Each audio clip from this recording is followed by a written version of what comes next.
Now that you're a proud owner of a decently priced MacBook, a used one,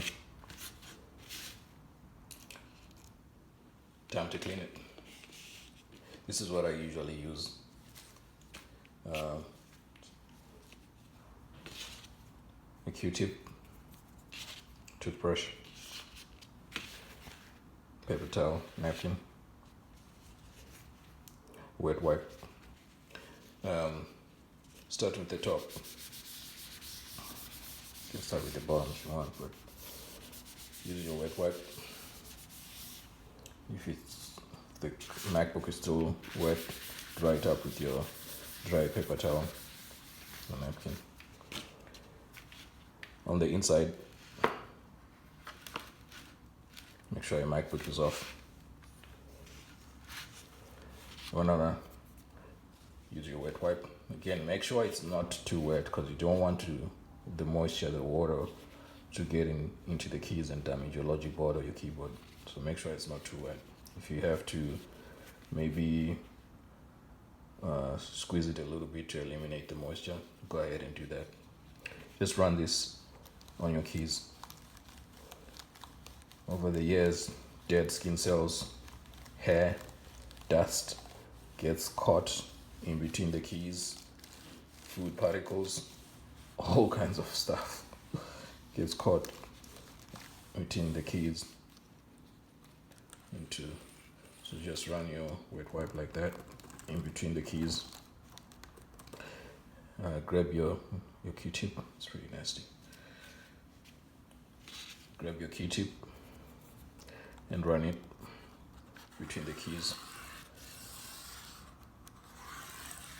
You should notice some stuff coming off. It's pretty nasty. Grab your toothbrush. Be gentle when you're using the toothbrush. You don't want to damage the keys. Use it at an angle. Go underneath the keys.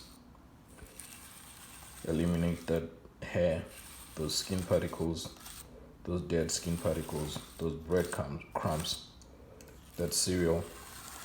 Eliminate all that. Sometimes the keys stop working just because there's hair and other foreign matter under the keys, and now they cannot be pressed on. So if you get a lot of hair caught, sometimes you notice when you press on the keys, they're not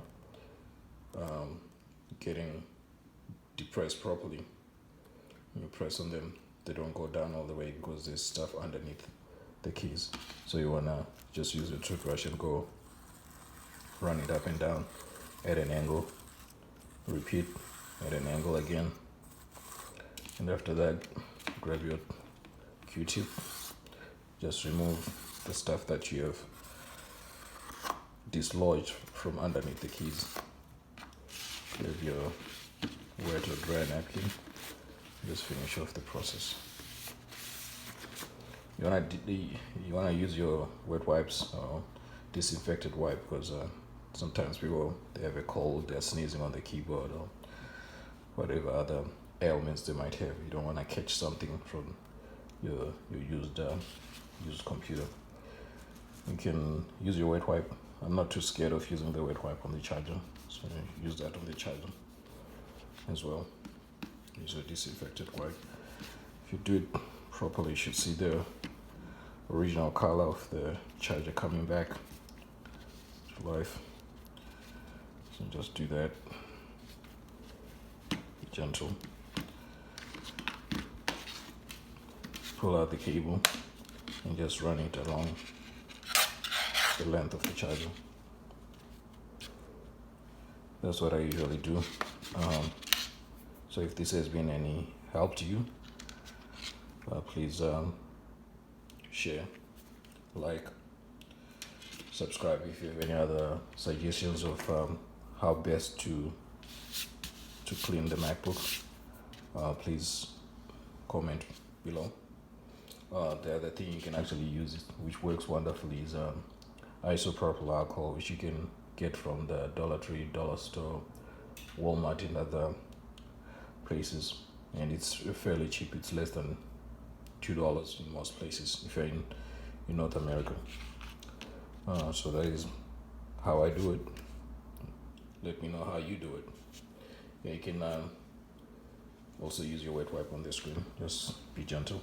Use the wet wipe on the screen and follow it with a dry napkin. You should see most of the smudging coming off. If you see anything lodged in between the screen, use your toothbrush at an angle. I'm hoping this is your old toothbrush that you don't use anymore. You just do that and repeat. Turn the laptop over. Use your wet wipe, use your dry wipe. I hope this video has been helpful to you.